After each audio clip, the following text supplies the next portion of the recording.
YouTube, what is up? Coach Wiz, and we back with another reaction video. Today we got Michael Jordan destroys LeBron James and Clutch Sports. This is by Uncut Hoops. Let's get to it, man. How's everybody doing? Hope everybody is well. Also, I'm thinking about doing some different playlists, like a 80s playlist, 90s playlist, 2000s playlist, 60s, 70s. So I'll probably leave it there. So to help me get into that, right? I need y'all to drop y'all favorite players from each of those eras on these videos so I can start kind of building up a list. I appreciate y'all. And shout out to everybody that has subscribed. You sent your kids, your nephews, nieces over to that basketball training channel. I really appreciate y'all. Let's get it. From the longtime agent of Jordan saying, I really liked LeBron, but I think if Jordan had cherry picked what teams he wanted to be on and two other superstars, he would have won 15 championships. I just thought that was very unfair and a little beneath David Falk for a number of reasons. And so we can't have revisionist history, and we all want to. I know that ain't who I think it is. But what? Oh, it's getting good. The big three thing has never really worked. And you say, well, what happened in Miami? That wasn't really a big three. Again, the cherry pick, I've discussed that. Of course it Two other was. superstars. Michael never had to leave. That's the whole point. This stuff is hard. And you got to stay together if you got the guts and you don't find the first door and run out of it.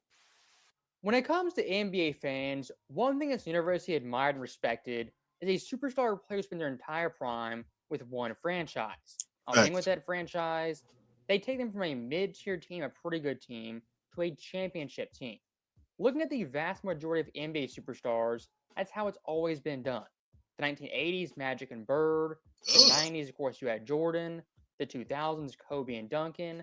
Then the 2010s, 2020s, guys like Curry, Jokic, as well as Giannis. Players who opt for that route to win championships, in the end, they get much more respect.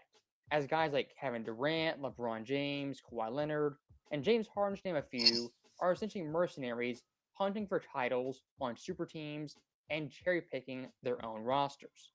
Quote from the longtime agent of Jordan saying, I really liked LeBron, but I think if Jordan had cherry picked what teams he wanted to. Yo, David, why are you doing this, man? I really like LeBron, but I think if Jordan had cherry picked what teams he wanted to be on and two other superstars, he would have won 15 championships. Wow. What y'all think about that? to be on and two other superstars, he would have won 15 championships. Correct! Now, look, David Falk saying Jordan could have 15 championships if he cherry-picked rosters, jumped ship, and really meddled in the front office. That might be stretching it. But the thing is, Falk's overall point, it still rings true. For a guy like Jordan who had 6 championships, there were still opportunities here and there to add to that total with cheap rings. And even looking at 1990 pre-Jordan's championships, he could have jumped ship after numerous failures versus the bad boy Pistons. I'm disappointed, because I wanted to go further. But I got to accept the season that we played. We had a good season. We got this far. We got to look forward to next season. That's the only thing we can do. That's true. When he was getting pummeled by the Pistons, he could have easily been like, man, you know what? I'm out of here. He could have. They were just different. They was just built different in the 80s and 90s. They just were, man. I'm not leaving. I'm not fucking leaving! Michael Jordan in 1990 and LeBron James in 2010, they were in eerily similar spots. But a guy like Jordan stuck it out. LeBron James jumped ship, said, I'll take the easy way. Move this man!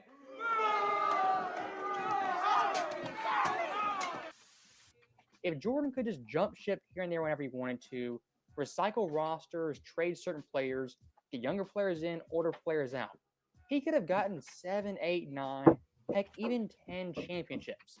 But if Jordan did that, his overall legacy would be looked at a lot different. For guys like LeBron, KD, Kawhi, the modern day superstar players who jump ship so often, that's how we should look at them. Yes, the rings count, but it's a tad bit different. And even looking at LeBron himself, he admits it openly. If he didn't join the Big Three Heat, he would have 2 less championships. To show how dominant he would have been in Miami, saying, "Damn right, I still would be. I'm chosen."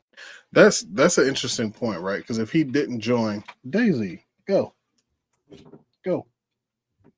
That's a good point though, because if he didn't join the Heat, imagine LeBron with 2 less titles. Like, really think about that. Chosen. Ain't nothing changing that. Maybe less rings. What did you just say? Hasn't won as Nothing much changing as that. Maybe you know. less rings. LeBron, I'm not so sure. Had you not gone to Miami, how do I make a compelling case? And I can argue any case before the Supreme Court. How do I make a case that he's a top 5 player if he doesn't go to Miami? So that right there is LeBron's biggest cheerleader, Shannon Sharp, saying what everyone knows. LeBron James' path to winning championships, he needed the Heat and he needed to form super teams. The exact same thing with Kevin Durant. For someone like Jordan, he didn't need that and he didn't do that. That's why his path to his rings is 10 times more impressive. And looking back at David Falk's comments, the one guy who got really upset, really rattled by the truth, was indeed Rich Paul, LeBron's right-hand stooge. David Falk said something the other day about LeBron cherry picking. I just thought that was very unfair and a little beneath David Falk for a number of reasons. And so we can't have revisionist history, and we all want to just determine who's the GOAT and who's the best. I know that ain't who I think it is. We can't have revisionist history. Flashback. Hey, he's gonna hold this guy down. Really worked, and you say, well, what happened in Miami? That wasn't really a big 3. Now, stopping that right there very, very quickly. We gotta stop, man. Come on, man. We all know that was a big 3, man. Cut it out, man. Come on, man. Stop. Dwayne Wade, Chris Bosh, LeBron all in their primes. That's not a big 3. People forget how good Chris Bosh really was. You better go look at those Raptors teams he was on and what he was doing. Stop it. Rich Paul in this clip, just super, super ironic. He wants fans, media members, David Falk, to stop revising history. In case you guys missed it, Rich Paul just a couple of weeks ago said LeBron's Big 3 Heat, they weren't a super team. That's if crazy. Anyone's revising history, it's Rich Paul, LeBron James, and the entire Klutch Sports enterprise. And again, when you look at that, right? Again, the cherry pick, I've discussed that. The 2 other superstars, Michael never had to leave. Michael's never been the underdog in any finals. Not one time. What you just said is one of the most insanely idiotic things I have ever heard.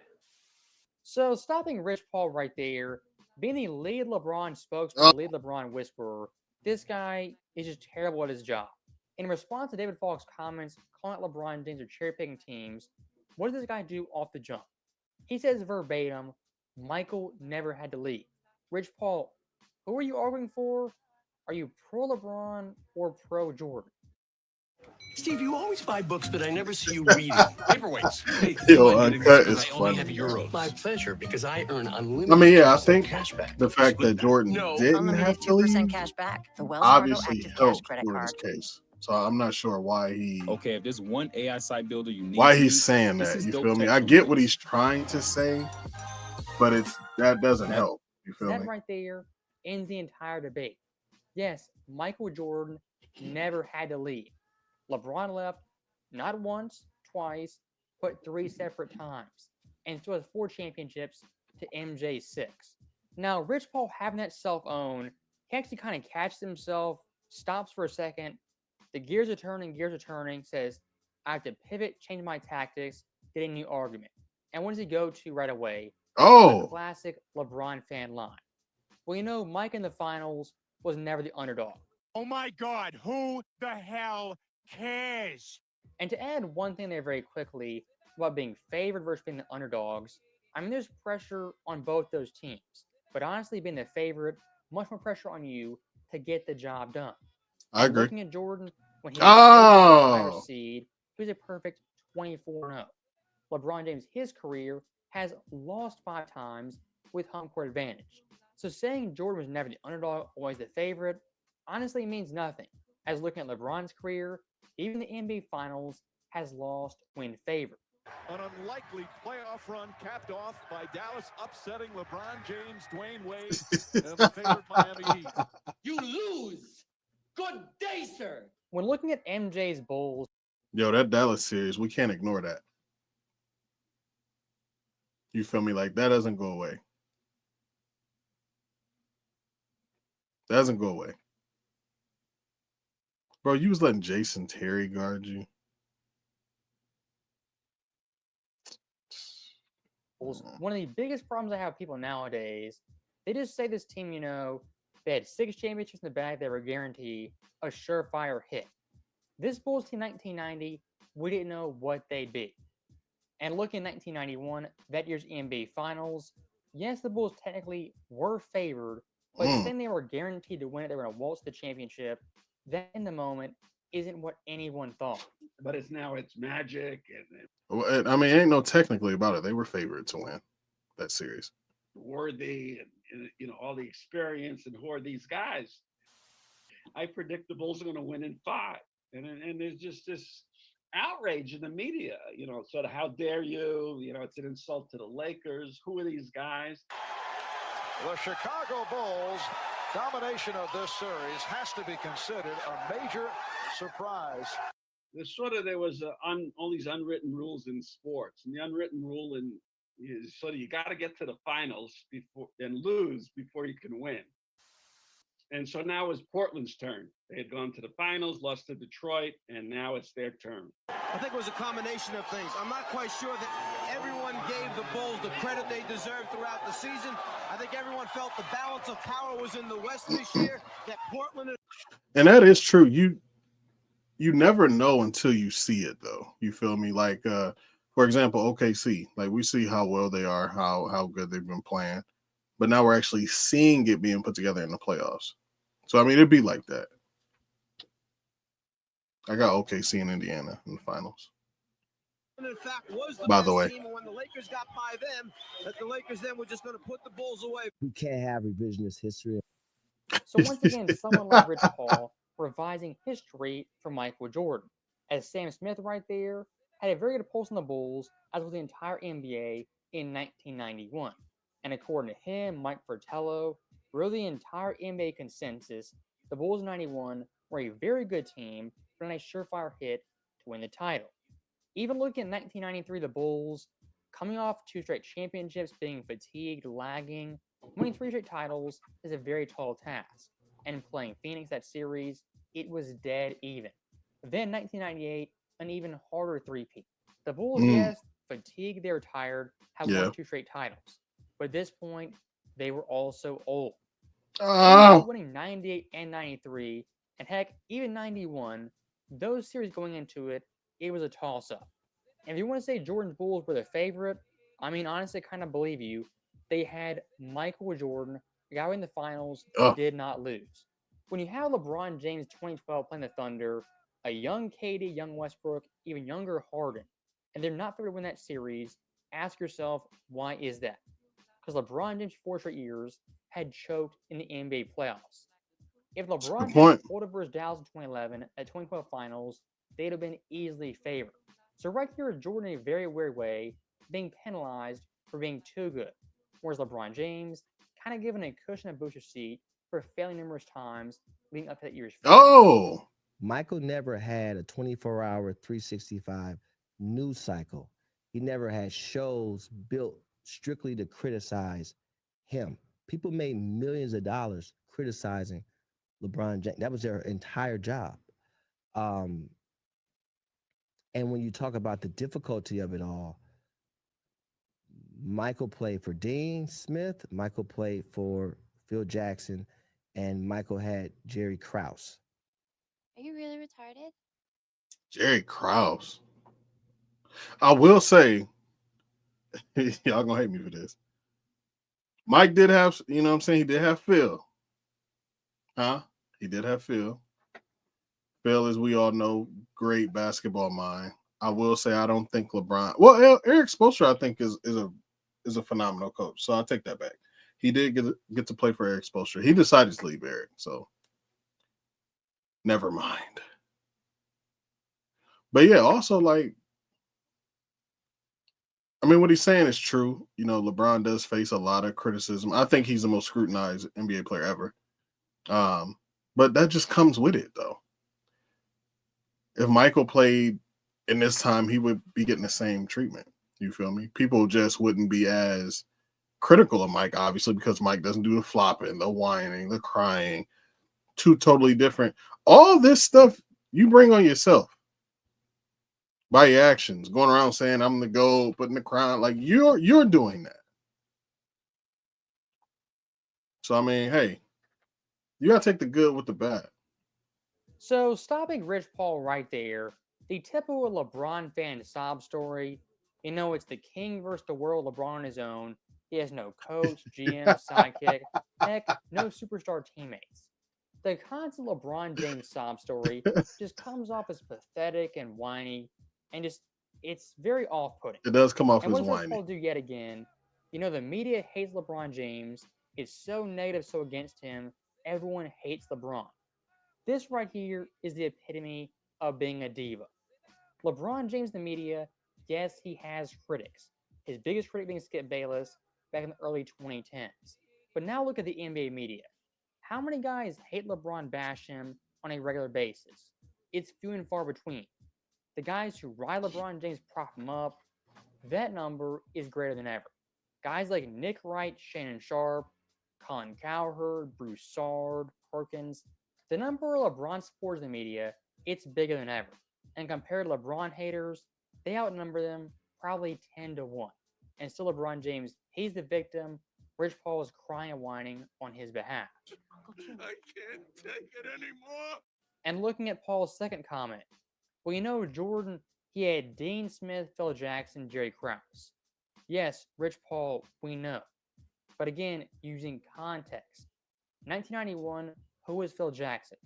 That is true, though. Yeah, I was just about to say that is true. We didn't know who Phil was until we knew who Phil was. It's not like Phil came to Chicago and we all knew, like, oh, he's the best coach ever. Like, we didn't know that till we saw it. So that is true. Coach who was unproven. Why Phil Facts. became Phil was in large part due to Jordan. If he jumped ship, never came back to 93, Phil Jackson isn't Phil Jackson. If LeBron in 2014 stays in South Beach, they retool, restack, another great roster, Eric Spoelstra might have 3, 4, even 5 championships. And at that point, Spoelstra, one of the all-time greatest coaches, even though right now he already is. And look at someone like Dean Smith. I guess now it's Michael Jordan's fault. He went to college, went to UNC, spent 3 years learning basketball. I mean, LeBron James could have gone to college, but he didn't want to. Whose fault is that? Are you guys seeing this drag right here? Michael Jordan's being penalized retroactively for his career, his choices, his correct choices. Going to UNC, a phenomenal choice.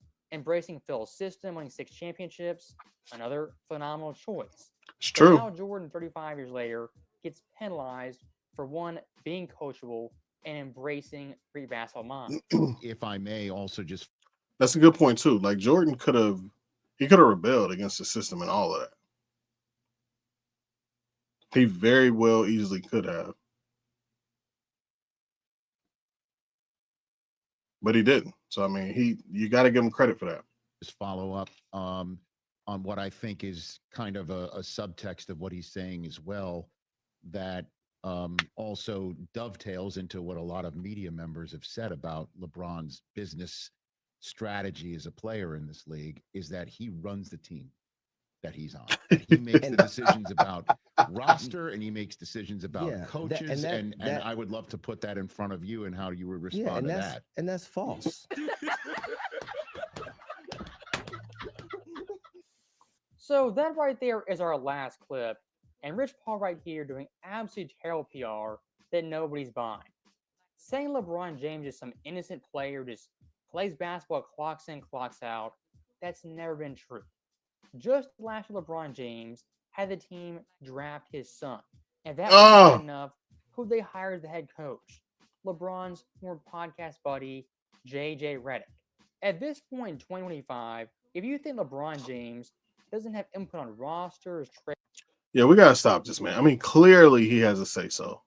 And shout out to him. I'm not mad at that. I'm not at, you know what I'm saying? I'm not mad at players having more, a little more power. They kind of overdo it. But I'm not, I'm a player's coach. So I'm not mad at that at all. But to say like, oh, we don't know what's going on. We don't do, like, come on, bro. Come on, man. trades, the overall direction of their franchise, you're a complete and utter moron. Rich Paul running PR for LeBron James is being so transparent. In the long run, it actually hurts LeBron James. Because Rich Paul, the individual, is completely unlikable. And you watch the full interview, it's tons of word salad, tons of spin, and it's a lot of narrative. Hey, I like Rich Paul, man. I like Rich Paul. You feel me? I like Rich Paul. I do. I like him. He defending his guy as he should. Honestly, Rich Paul will make a great politician. It's all fluff, all talk, no substance. Like we see time and time again, the entire LeBron GOAT case, or the entirety of Klutch Sports, is a house of cards. As always, thank you guys for watching. Hope you enjoyed it. How's next time? Shout out to Uncut, man. Shout out to that guy. One of my favorite channels. Y'all go show him some love over there. What y'all think about the video? Yo, yo, Falk is crazy for that. But shout out to y'all, man. I am going to get up out of here. About to go run. Preparing for Deca Fit. But shout out to y'all. Again, drop your favorite players from the 90s. Let's do that. Drop your favorite players from the 90s. I'm Coach Wiz.